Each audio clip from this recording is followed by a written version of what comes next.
હાલ ખબરોમાં આગળ વધી વડોદરાની વાત કરવામાં આવે તો શહેરમાં લોકશાહીના પર્વ દરમિયાન અનેક અનોખો દ્રશ્યો સામે આવ્યા છે। તો ત્યારે વોર્ડ નંબર 3માં એક મહિલા મતદારે લડ્ડુ ગોપાલ સાથે મતદાન મથકે પહોંચી સૌનું ધ્યાન ખેંચ્યું હતું।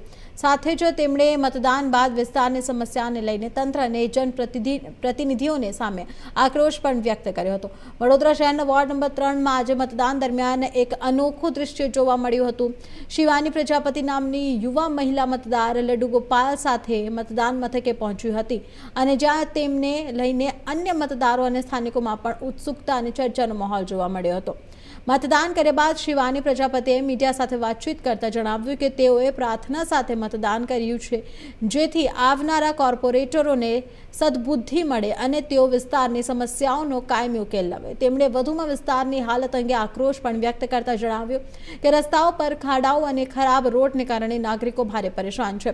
सतत रोड खोदकामने कारणे अकस्मातनो भय पण वध्यो छे। तो त्यां छतां पण योग्य रीते कामगीरी पूर्ण थती नथी। शिवानीए स्पष्ट कर्युं छे कि अमे हवे एवा नेताने मत आप्यो छे जे खरेखर समस्याओनो कायमी उकेल लावे अने लोको माटे काम करे।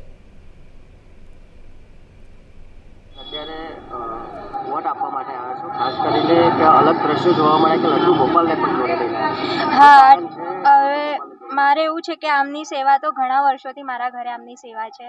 હવે ઘરે કોઈ છે નહીં, મમ્મી પણ નથી, મમ્મી પણ અત્યારે અહીંયા જ બેઠા છે, એટલે મમ્મી પણ નહીં ને કોઈ જ નહીં, તો એમને એકલા મૂકાય એવા છે નહીં। અને એક સન્ડે એકલો જ હોય છે કે જેમને હું ફરવા લઈ જઈ શકું છું।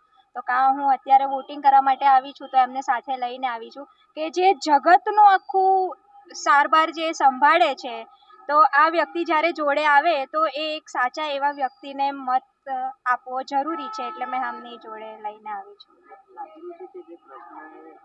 મહાભારતમાં હોય છે તે પણ લોકોને આંગળી ચીરીને સારી સાચી રાહ બતાવી દીધી, આપણે પણ એક સાચી રાહ બતાવશો। આશા કરું છું કે